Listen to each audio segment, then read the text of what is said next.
Grab a cup of tea or listen as you go, ladies. This is your hour with Dr. Zoe, your life and relationship coach. With encouragement, on-point insight, inspiring guests, health tips, and advice, Dr. Zoe helps busy women keep their mind in the game by redefining your superwoman. You're listening to The Dr. Zoe Show. Hi there, it's Dr. Zoe, your life and relationship coach. If you are a woman, you've come to the right place. I believe that every woman has a superpower, and my passion is to help you find it, embrace it, and share it with the world. And ladies, it's time to stop trying to make everything perfect. Your job is to figure out how to thrive in the beautiful chaos that is your life. I've been reading a lot of Brene Brown, and I know I'm probably a little behind on that, but she's just really been inspiring me. And I'm reading the book, The Gift of Imperfection right now. And she talks about the things I talk about. She talks about the importance of sharing your gift. And she actually has done lots of research on it. And she talked about how when you don't cultivate your gift and you don't share it with the world, a part of you dies. And I'm paraphrasing right now, but when you do cultivate your gift and share it with the world, you bring life and purpose to your life and you light up others. And remember, everyone has a gift, and most of you know what that gift is. Deep down inside, you know what that gift is. And so your job is to cultivate it, to work in it, and share it with the world. And if you don't know what that gift is, go back to when you were a child. And think about the things that you enjoyed doing. Think about the things that people would say, oh, you're so good at that you thought, oh, that's like nothing. Because a lot of times we think our gifts aren't very important or aren't very interesting, but really that's what we need to work on cultivating and sharing with the world. So every show I do a Superwoman win and a Superwoman bomb. My Superwoman bomb for the week, I really just did today because at first I was thinking, I can't think of one, which is totally rare. But I got a tablet and thought that it would be a great idea to try to set it up before the show. And I used my tablet to have notes on. And so I'm kind of winging it today because everything's all messed up and I really should have waited. But, sometimes I get ahead of myself trying to do everything at once. So that's my Superwoman bomb. And my Superwoman win this week is that I sat for 6 hours with my son as he auditioned for America's Got Talent on Saturday. It was a mom sacrifice for sure, but it really was just such a blessing at the same time to hang out and support my kid as he follows his dream. And a lot of times as moms, as women, when we've got a million things on our to-do list and we are getting ready to take a large portion of time to do something, we might, kind of feel like, oh, I really don't want to do that. But sometimes, especially when it comes to our family, when it comes to our passions, just digging in there and doing it, you will find that you get the best gift of all. And so I got the best gift of all sitting with my son on Saturday. And that's my son, Kai, who was on the show last week. If you guys listened, we had a really good conversation. You might want to go back to listen. I'm not sure what episode that is. I'll probably put that in the notes, but about talking to your teenage son. Good show. And as my baby boy is growing up, like he's got one foot out the door now. He's driving all over the place. It's crazy. So today, the topic is fostering connection with your spouse. Getting away from making maintenance just another check off your to-do list. And I know, if you've been in a relationship for any amount of time, you understand the importance of maintenance, and you can get to that point where you're just doing the regular date night. How are you doing? Doing the maintenance as a check off instead of really getting deep and connecting with your spouse. So I'm so excited today. My guest is Kristen Manieri. Welcome, Kristen. Hi, thank you. Thank you for being on the show. And I have to say, one of the things I love about my show is that I connect with people who are just amazing that I probably never would have connected with otherwise.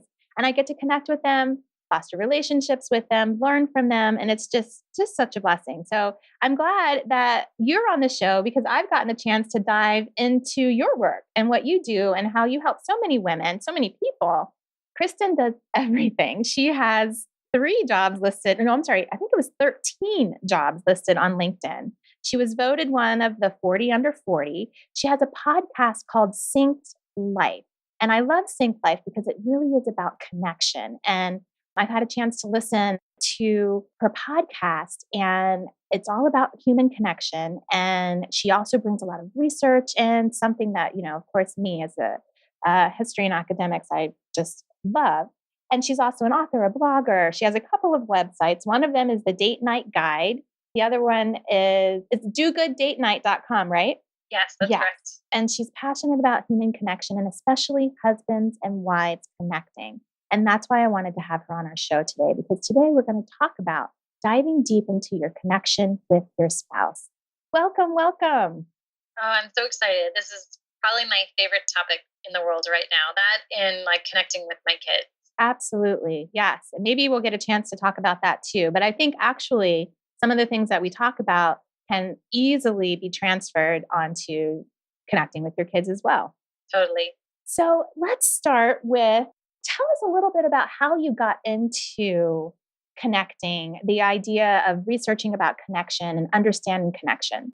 Well, I think it started really when my husband and I moved to Orlando. So I originally grew up in Toronto, Canada, and he's from Rochester, New York. And when we got married, we decided to move to Florida. And we were kind of in a new place, meeting new people, and we were newly married. We didn't have any kids yet. And so we just started exploring our new city and finding all these really fun places to eat and things to do. And when we would share them with other people, we often got a response that they'd either never heard of the thing we were talking about, or they had heard of it, but but really, like, is that good? And so I started writing specifically about date night, and I wrote a book about it, and then I started a blog about it, and more specifically to Orlando, because to me, it's like this little intentional spot that when you're married and you're not technically quote unquote dating anymore, you have to actually schedule it. Like you have to, I don't know why it goes away. I don't have that data and science and research for you, but there's at some point you stop actually dating each other, and we didn't. We kept it up. And so we've been together for 15 years, and for all of them, we have been having a regular date night. So that's kind of my entryway into even just being aware of connection and how we can be intentional about it. And then it kind of grew from there as being a parent and a human being in this world. Right. That's awesome. And yeah, there is actually a lot of research about, the different stages of marriage, different stages of dating, and then coming together as a couple and family. And so there are definitely reasons why that happens. But what we do know is that when you don't foster connection, that over time, of course, distance gets created. And then especially when you have kids involved, usually the relationship will become all about the children. And then we know that's why there's such a boom in divorces when kids go to college. In fact, I'm trying to remember the name of the university, but there was a university that actually put out emails to parents and said, if you're going to be splitting up, please at least wait a few months after your kids start school, because they had such an influx of freshmen who were devastated because their parents broke up, like divorced, like a week after they started school. Wow, that would be a lot to handle all at once. Well, yeah, it is. But that's often what happens in marriages, is that the marriage just becomes about the family life. And we don't tend to focus on the actual relationship, which is supposed to last after, the kids leave the home. So what really a great blessing you've been to people with the whole date night website. I saw there were just amazing different ideas about date night, and low cost ones to all the, extravagant ones. Yeah. So in Orlando, we cover the whole gamut, everything from like where to have a picnic and, where to buy some really cool, like artisanal foods for that picnic, all the way up to like the best chef's tables in town and like everything in between. And we don't really cover the theme parks all that much, which surprises a lot of people because we're in Orlando and that's sort of like the attractions are the attraction. Right. But there's actually a lot more to do. And we feel like those get covered really well. So we kind of do the more local stuff, the more off the beaten path kind of stuff on Orlando Date Night Guide. And then on the national site, Date Night Guide, it's more in general. Like no matter where you are in the country, you could go to that website and get inspired on how to kind of upgrade your quality time. Right. Date Night Guide. And so that's great logistically. That's great to give ideas about what to do. But it really doesn't matter what you do if there's no connection at all, right? I agree. I completely agree. One of the best date nights Mark and I had last year, we were done dinner and we didn't want to go home yet. And we went and parked the car and we put the sunroof on, and we took turns with our Spotify app playing our favorite song and Aw, talking about what they meant to us. Like that cost us zero. I mean, maybe $9.99 for our Spotify membership, but right. it didn't cost us anything, and it got us so connected not only to who we are now, but we got to talk about like why this song and from 1990 meant something to us, and this party and that ex-boyfriend, and it was just awesome. And it was really just about connection. There was nowhere to be, nothing to do. We were just sitting together, creating like our favorite playlist together. It was just awesome. And you know what? That's exactly what teenagers do when they date. That's exactly Yeah. what anybody does when they're dating. They're getting to know that person. And we just fall away from that. And Yeah. Well, and you said it exactly. Mhm. When you're dating, you're getting to know someone. I think when we are married for a decade or more, even less than that, we think we have this person figured out. Like there's nothing else to know. And so the depth of our questioning or our inquiry disappears. It's sort of like, how's your day? How's your life? Versus like when you're getting to know someone, you're asking like, what was it like when you were a kid? Like, what's the Mhm. favorite trip you've ever been on? Like, you really look at this person with interest and curiosity, and that, if we're not careful, goes away from our relationship. And then all of the excitement and intrigue that came with it goes away as well. That's such a great point, and I even wrote down that you just said curiosity because you're right, and you used the word think when you said, "We think that we know this person because we've, asked all those questions in the beginning." But the reality is that we all change over the course of time, and so many marriages, so many people come into my practice, and they've been married for a long time, and they have this idea that I know this person, but what happens is they find out something about that person that maybe they were sharing with somebody else. They find out something and they realize, I don't even know who this person is because Mm. they haven't had that curiosity over the course of their relationship. And it's funny because, Kristen, I think I told you I was thinking about doing an episode today about work spouses. And as I talked to you, I was like, no, I just really want to talk about connection. But I think that and I probably will at some point, but the idea of those work spouses is really about the connection and sharing a life with somebody. And when we don't do that in our marriages and our relationships, then we do seek out other people to do that with. And that, of course, can create a divide in our relationship. Yeah, Curiosity, I I mean, think that's the big one. I think we all want to be known and we all want to be seen. Hmm. And if we're not getting that from our spouse, it's probably one of the reasons why girls' nights are so prevalent. Why we set up our book clubs and our nights that, once a month we have our little dinner clubs or whatever. I think we as human beings, we all crave to be known and seen, and women are just more actionable on that Right. craving than men are. And I think if we came home and we just felt very known and very seen, we might not need to go outside of our marriage. And I'm not even talking about infidelity. I'm just Hmm. talking about, the people you confide in and the friends that you lean on. At one point that was your spouse. Mm. And we can get back to that when we bring back the curiosity and like that really great listening and true interest and lack of judgment, compassion, all those things that our friends bring to us. Absolutely. I love that. That just fosters a number of questions for me. So I'm excited to talk more about this. We are getting ready to go on break. Stay tuned because Kristen's going to be sharing the 2 essential questions to ask your spouse to immediately go deep fast. This is Dr. Zoe, and I'm here with my guest, Kristen Manieri, and we will be back in just a minute. People ask me, how do you have so much energy? I am not a coffee drinker, but I love the benefits of matcha green tea. More antioxidants than coffee and a smooth energy, not the jittery kind that lasts me all day long. Perfect for you supermoms too. I have searched the world over for that perfect matcha for my smoothies, and I have found it at Kiss Me Organics. You can get it too at kissmeorganics.com. Enter the promo code Dr. Zoe, DRZOE, for 10% off and free shipping. Experience the smooth, healthy, organic energy of matcha green tea. KissMeOrganics.com. Hi there, it's Dr. Zoe, and I am back with my guest, Kristen Manieri, and we are having a great conversation about connection with your spouse. And so before, I forgot to ask her Superwoman win and her Superwoman bomb. So Kristen, can you share that with us, please? Sure. Okay. So my win is that I started Kung Fu back in October and Awesome. recently just moved up to my black belt track, which is great. It's still going to take 4 years to become a black belt, but Oh, still, wow. I'm on track. But what's cool is when I come home and show the girl, I have two daughters, they're 7 and 9. And when I Mm-hmm. come home and I show them what I'm doing, it really impacts them. Like they're really interested and they practice their little moves too, or they'll come back a couple days later. And I just love those moments where I notice, like, wow, what an influence I am on them, and like how I can be such a force for good in their life when I'm really intentional about it.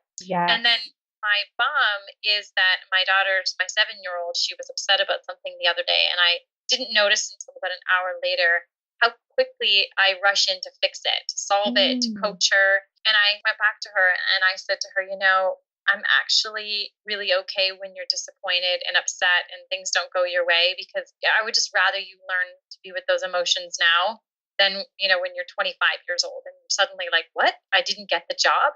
How's that possible? Right. So we just had a great conversation about how I'm just going to do a better job just stepping aside when she's upset, because my job isn't to fix her life. It's really just to, give her the tools to live her life.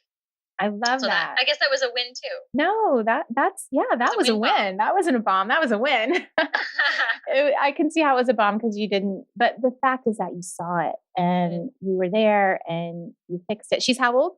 She's 7. 7. Yeah, that's great. Good bomb and good win. And you're right. Our job is not to keep our children from failing. Our job is not to keep them from having all those experiences of failure. It's to be there with them along the journey. And it's also to give them, like you said, the tools to deal with it so that as they get into the world, they're able to do it.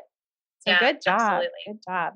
Okay, so we're talking about connection, but later on, we are going to talk about those 2 essential questions to ask your spouse. So we were talking really about how people create distance in their marriages and the importance of curiosity and the importance of still being curious about your spouse and connecting. And we were talking about how sometimes not doing that can create a drive to do that elsewhere. And you mentioned girls' night out. And so it just sparked some questions for me. What do you think about the place that a best friend has in a married woman's life when we talk about that aspect of connection with her husband? Honestly, I can't imagine not having a tribe of women around me, I love that because word, tribe. Yes.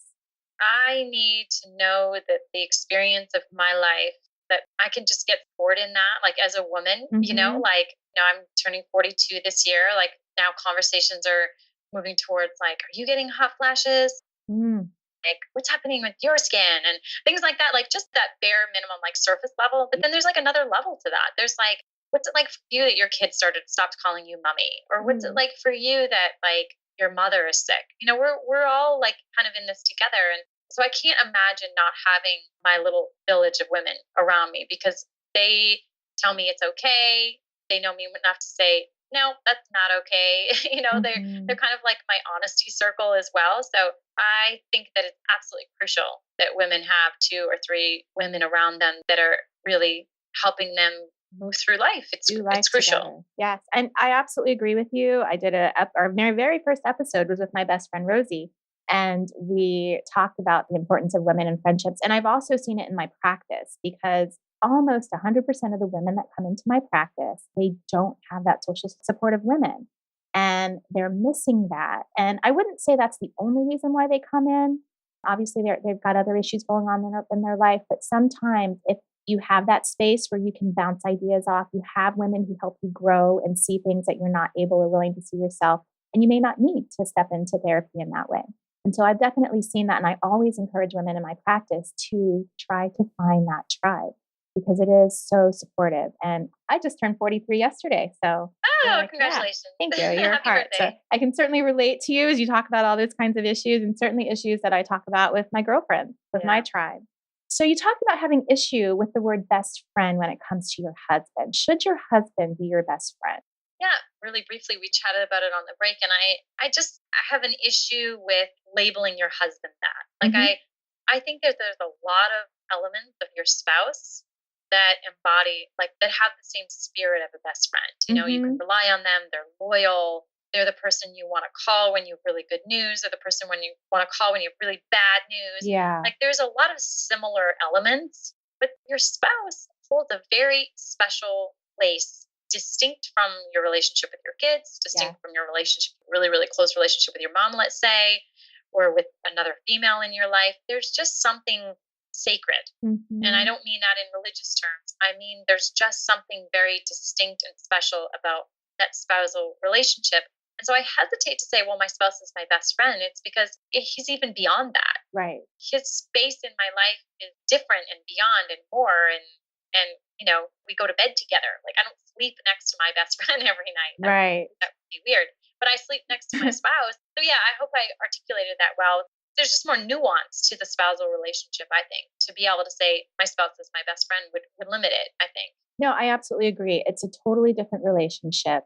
It's separate. It's not something you can compare to a best friend. And therefore, and also, I think that's why best friends for women and for men too are great and supportive because they provide something different and some richness. And I often talk with spouses in my practice about seeing their relationship as a Venn diagram. And if you guys like moving my fingers, that Venn diagram is those two circles and the circles interconnect. And it's so important that your circles are not juxtaposed on top of each other and that they're not separate. When you're so entwined that there's no difference, there's no separateness, that neither one of you have anything outside of the other, that's actually not healthy. But when you're so separate that you don't have that place where you're connecting, that's not healthy. And so there should be a large area of connection when you look at that Venn diagram and still a significant area of separateness where you guys have separate things. And that actually enriches your connection because you have more things to bring to the table when you're coming together. And so that's how I see that best friend aspect is that's part of that outside part of the Venn diagram. But it also does enrich our lives because our best friends, if we're choosing well, should actually support us in our marriage. Mm-hmm. Yes, absolutely. I completely agree with that.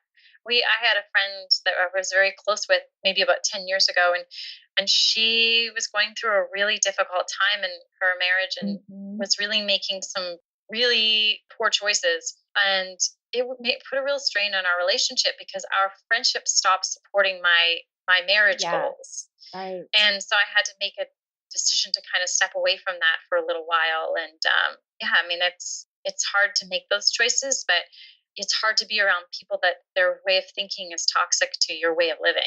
Right. And it's not just hard to be around them, it's toxic, just like you said. Yeah, it can definitely seep into our relationship. So although we're kind of going off, I think this is still a really critical point in connecting with your spouse is really understanding the outside factors that can hinder it and the outside factors that can enhance it. So I'm so glad we talked a little bit about that, the girlfriend or best friend aspect of it.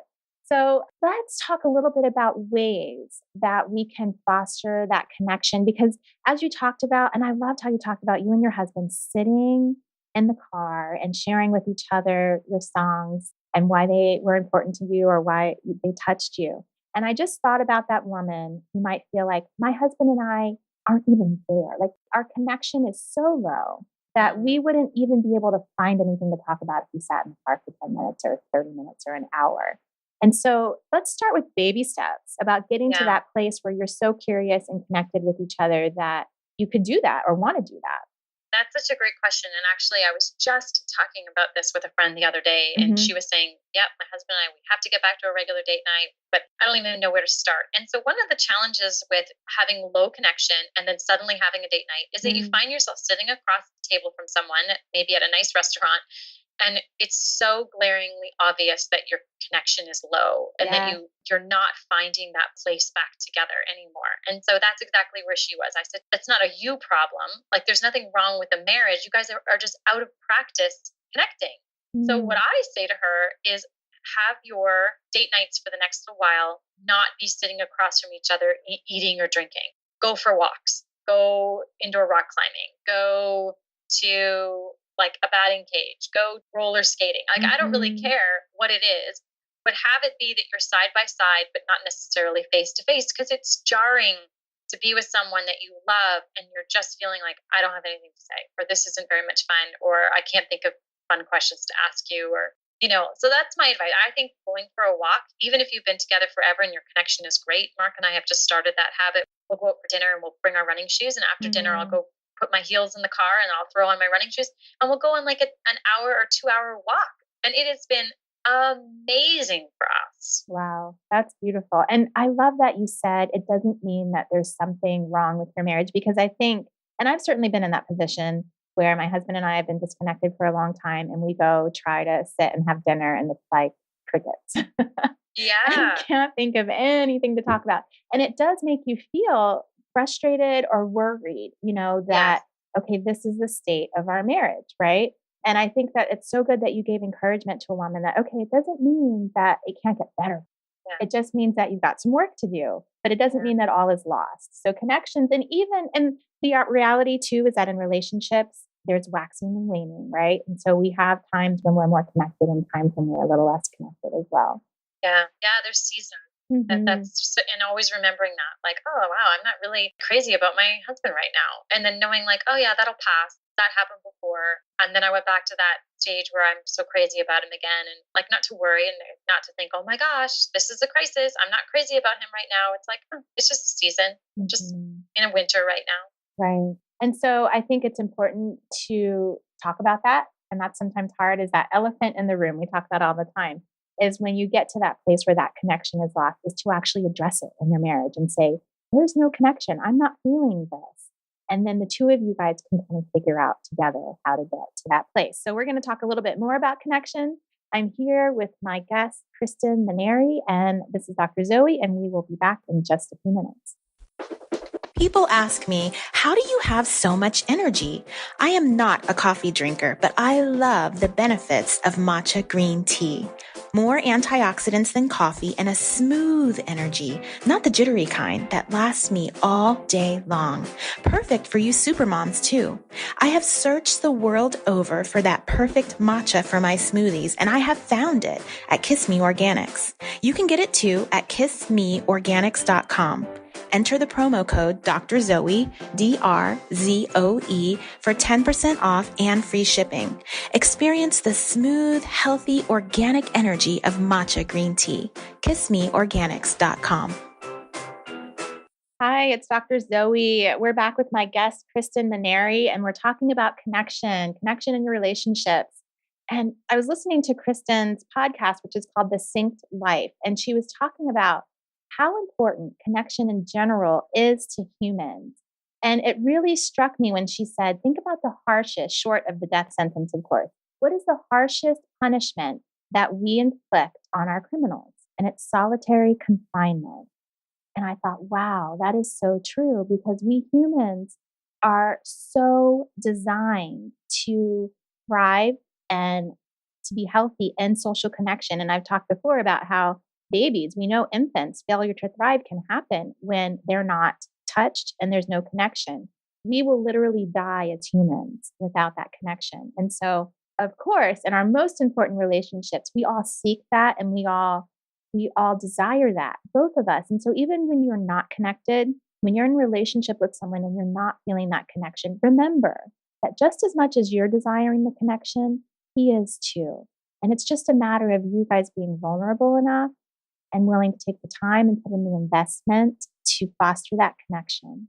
So Kristen, we were talking earlier about, what about that, woman or that couple that feels like there's just nothing there and we're so frustrated and we don't know how to get this back. And you were giving some really great tips for what I call almost parallel play, where you're not directly engaged and looking in each other's eyes, but you're doing things together. And that's a way of fostering connection. And you came up with Do Good Date Night. Can you tell us about that? Yeah.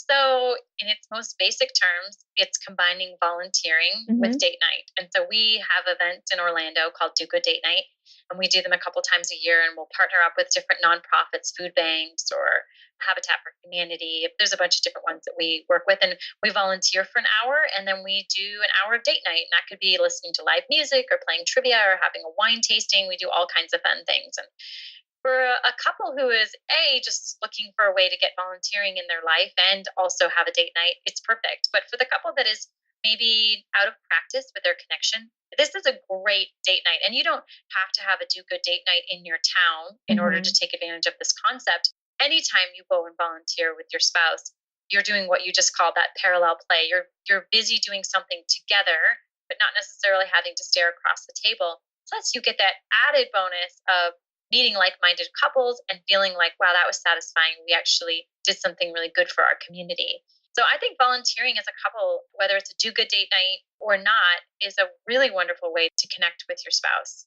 I agree. I think that was such a great concept for you to come up with. And I think you also get a chance to see your spouse in a different light, and seeing your spouse helping others and contributing to the community can just be, it can be so attractive. And so I think that's just an awesome concept that you put together there. So for people who are just starting out and trying to regain connection, we were talking about that idea of parallel playing, of connecting, doing things together, but not necessarily just sitting and looking at each other in the eyes and feeling like we have nothing to talk about. And so what would you say would be the next steps? So after you get past the parallel play part.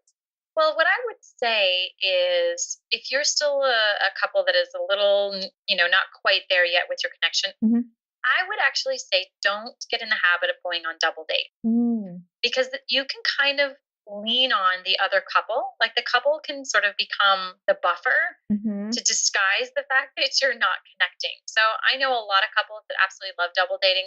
I love double dating, but we do it maybe 2 times a year that we'll actually go out with another couple. Because if we're really honest with each other, when we go out with another couple, I'm talking to the wife and he's talking to the husband. I don't say a word to Mark until we get back in the car on the way home. And I say, that's fun. I really like them. We should do that again. And we shouldn't do it again because we didn't do what we were supposed to do with those 3 uninterrupted hours to ourselves, which was actually talk to each other. Yes. So I say, don't use that handicap of another couple.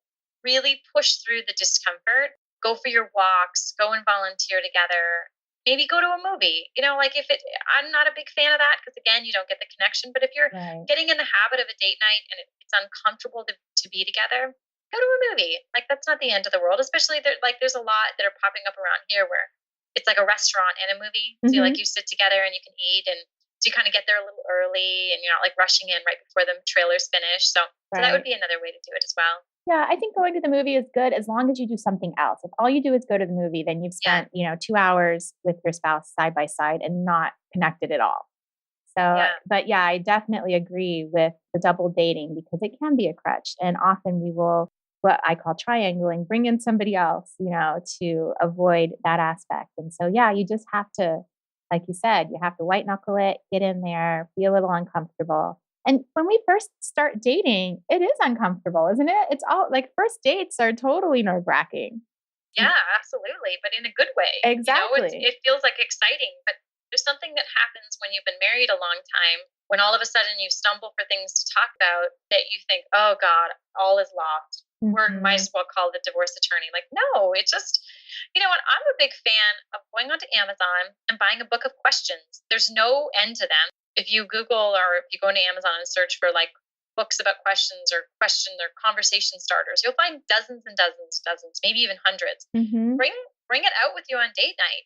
Well, how we're expected to transition from our busy lives as professionals and then kids, and then suddenly sit across the table from your spouse and come up with these like groundbreaking, jaw-dropping questions that have us bearing our soul. Like, no, it doesn't work like that. Like even great interviewers like yourself, like you prepared for this interview. True. You could do a little preparation for your date night where you have some really good questions that you get ready to ask each other. You just come with 5 questions and see what happens. There's no shame in having to bring intention and commitment to your date night. In fact, I think it's quite the opposite. Expecting it just to exist all on its own without any effort on your behalf is just short-sighted. Yes, it is. And I say that all the time because when I talk to women and I talk to them about asking for what they want in relationships, about planning sex and things like that, a lot of times the feeling is, well, if we have to plan it, if I have to ask him, then it's not authentic, it's not real. And I always say, listen, if you ask for what you want and he gives it to you, he's giving it to you because he loves you authentically and in a real way. if you plan sex and you guys are having sex together, it's because you love each other. And if you go back, all of that stuff had to be planned before you got married. It was all planned. None of it was like, oh, we just are going to meet up in the street, right? You guys plan it. You sometimes plan it weeks ahead. And so the idea that, okay, now we're going to get married and it shouldn't be planned, it just doesn't make any sense because it isn't even what you used to do. And it's all in the story we tell ourselves about it. If you tell yourself the story, I plan my date nights or I plan things to say to my husband because our marriage is awful. Okay, that's one way to look at it. Or you could say, I plan our date night and I plan things to say to my husband because our marriage is awesome. Right. Like it's the exact same thing.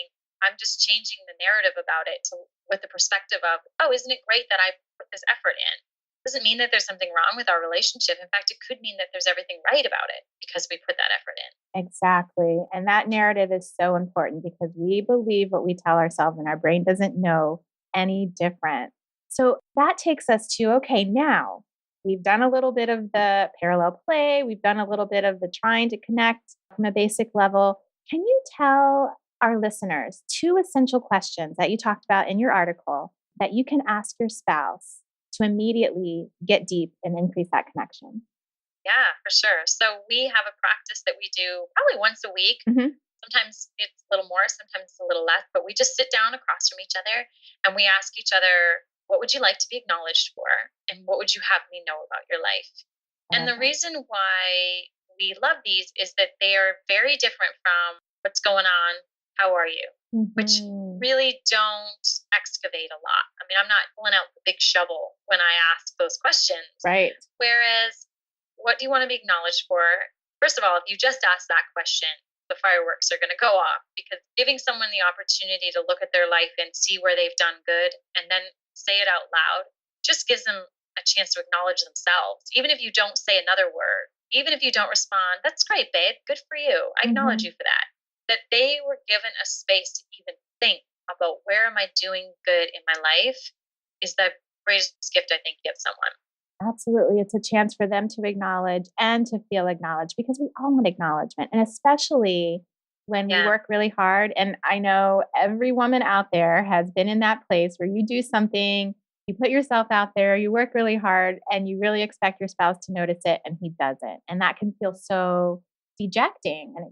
And so to be able to have that space where you can say it for him too, because I know that happens in my relationship, that happens in everybody's relationship. For him to be able to say, hey, listen, this is what I did.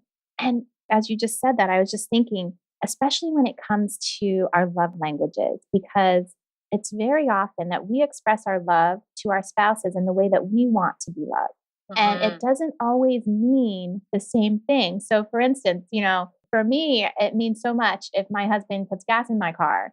I feel like I feel like he loves me if he does that. And so then I go put gas in his car and he's like, what? Okay, whatever.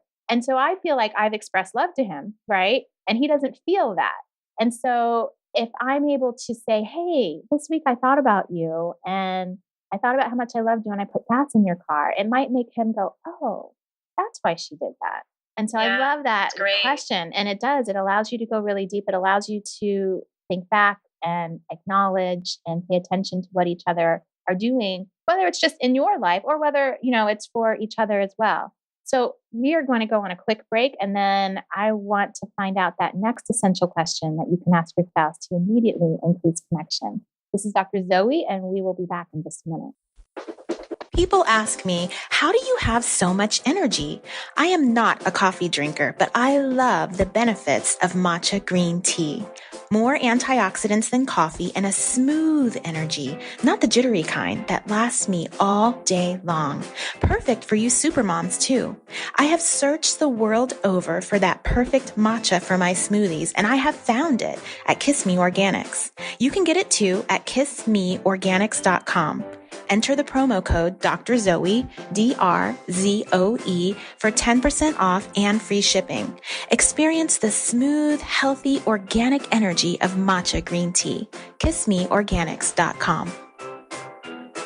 Hi, it's Dr. Zoe, and I'm back with my guest, Kristen Manieri, and we are talking about connecting with your spouse. And this is such an important topic because I know so many women are struggling in their relationships right now and just feeling disconnected and feeling like something's missing. And so I just want to encourage you in this and know that it's not all lost. You can do some things. Your husband can do some things to really work on increasing that connection. And so Kristen was giving us 2 really quick, essential questions that you can ask your spouse to immediately increase connection. And the first one, can you go over those again? I know we talked about the first one a lot and you briefly mentioned the second one, Kristen.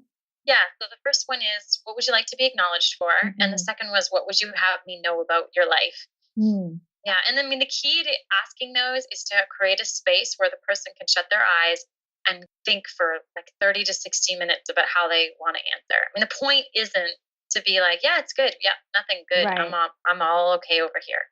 Like the point is to like reflect and like look inside and peer in and say like, what would I have you know about my life?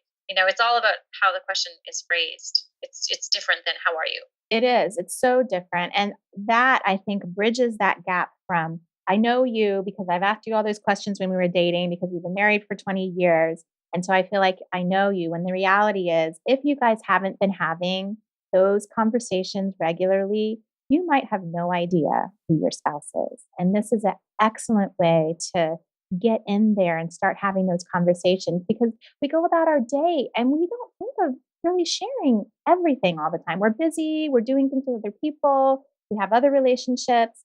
And so taking that time to think about that and have those conversations really is just phenomenal and can just amazingly catapult your relationship into something very different than it is today. So those are great questions. And that was from an article you wrote, Kristen. What's the name of the article? It was called, it was 2 questions. It was for Pop Sugar. Mm-hmm. So if you look up Pop Sugar and then Kristen Manieri, you'll find it. And like you said, I'll probably go ahead and put it in the podcast notes too, so you can connect to that and get more asking information. My spouse these 2 questions every week keeps our bond strong. In my brain, I always just called it 2 questions. 2 questions, right? They added a lot more to that with the title. Yeah, that's great. So, Kristen, thank you for such a wonderful conversation. I'm sure this was helpful for a lot of women who may be struggling in this area. And women, you guys can get some great ideas by going to Kristen's website, dogooddatenight.com, dogooddatenight, dogooddatenight.com. And what kind of things can they find there? And they can also find you on Instagram at the same title and probably all the socials. Yeah. Absolutely. So Do Good Date Night is a great way just to learn more about this nonprofit event series that we're running. Mm-hmm. And if it sounds like something that you'd like to have me bring to your neck of the woods, then you can reach out to me through the website because we are expanding outside of Orlando this year. So if you look at it and think, oh my gosh, I want to have Do Good Date Night in my town, reach out and we'll see how we can make that happen. Yeah, I want to have Do Good Date Night in my town. So I'll be reaching out to you because that's just a fantastic idea. You're killing 2 birds. And you're fostering connection with your husband. Like, you can't even get any better than that. That's it. That's it exactly. That's the whole concept. Yeah. So thank you so much, Kristen. This has been a great conversation. And you guys can check her out. Kristen Manieri, Kristenmanieri. Did I spell that right? Manieri. Yes. I did. So many vowels. There's just more vowels than are necessary. But yes, you got it. Thank you. Thank you. You have a great week and we'll connect with you on social media.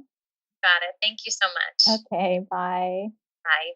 So this is Dr. Zoe. If you're just tuning in, we had a great conversation with Kristen Manieri. You can check out this conversation on podcast. So if you're tuning in right now, this is Dr. Zoe and it's Real Talk, where I answer questions from my listeners and I share my own musings and encouragement. Please reach out to me if you have questions that you'd like me to address on the show. All questions are anonymous, and I take your confidentiality seriously as if you were my own client. If you ask me a question, I will send you also a link to the podcast if you're not able to listen live so that you can listen to my answer. And just subscribe to my podcast, then you won't miss any of my stuff. So I have a question from a listener, and she says, I try my best, but sometimes I'm too negative. I lose control of my thoughts, and I spiral into depression. What can I do? First thing is, I'm so glad that you recognize that losing control of your thoughts spirals you into depression. Just the fact that you're able to recognize that there's a connection there is so important. Depression is something that, yes, it's genetically based or can be. It's also environmentally based. It's not just genetically based. And we know that depression is driven by our thoughts. And so if you're trying to get control of those depressive thoughts, you have to get control of your thoughts in general. I'm sorry, if you're trying to get in control of your depression. So here's a quick tip. Like I've always said, you speak to yourself more than you speak to anybody else. You speak to yourself more than anybody else speaks to you. So that means that you are your biggest influencer. And that is a positive thing because you are the only one that can control you. And so when you start to recognize that your thoughts are predominantly negative, when you start to recognize that you're feeling depression, a little tip that I like for you to think is those thoughts don't belong in my brain. Number one, I'm going to say it again. Those thoughts don't belong in your brain. There's a place that you can put them. And I want you to visualize a shelf right next to you, a little bit above your head on the left-hand side. I want you to think about that shelf. That shelf is where you can put those negative thoughts. And so when you start to have a thought or when you start to feel sad, I want you to identify, what am I saying to myself? Because often what you are saying to yourself is no good. It's negative and you're hurting yourself. Things that you wouldn't even say to your best friend or someone on the street, we say to ourselves. And so when you hear that thought, when you recognize that thought, I want you to take both of your hands and I want you to imagine that you're taking those hands and you're grabbing that thought and you're putting it up on the shelf. That shelf is on the left of your head, right above you. Now, what I can tell you is that it's going to fall right back down. And so when it falls back down, I want you to take that thought and I want you to put it back up there. That thought belongs there. You don't have to worry about it or think about it because it's there. And you can know if you ever feel like just hurting yourself, sure, you can take that thought back down and it's not going to go anywhere. It'll be there and you can hurt yourself with it. I suggest you don't do that. When that thought comes, I want you to grab it and put it on the shelf. And I want you to continue doing that over and over and over again. And every time you put it on that shelf, you replace it with something positive that is real about your life. I want you to look at your present and think about what is wonderful, what is beautiful that's going on right now in my life. Because a lot of times those negative thoughts are worry thoughts about something that doesn't exist, about something that hasn't happened yet, about things we create. I was talking to a client just this past week, and we were talking about something that's going on in her life, and it's a frustrating event. And she just created this entire horror story about all the possibilities that could happen that are so not going to happen. And so I really had to stop her and say, wait, you're making stuff up. Why don't we deal with what is actually here? Let's deal with what's going on right now, not all the crazy possibilities of a tornado that could come down the street, in 5 minutes. Possible, sure, but likely no. So we want to take those thoughts and put them back up and replace them with things that are positive.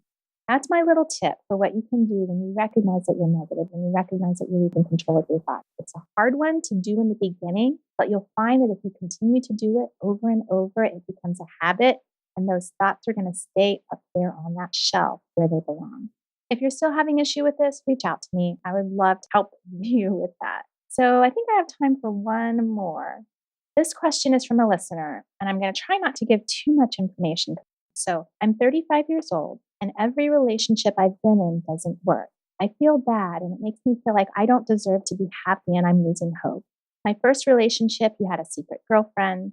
My second relationship, I found out he was married with a kid. And then my third relationship, my fiance died. So my heart reaches out to you. I'm so sorry about the loss of your fiance. And I know that one must have been super hard. And of course, and this is those thoughts that we tell ourselves, you did not deserve for your fiance to die.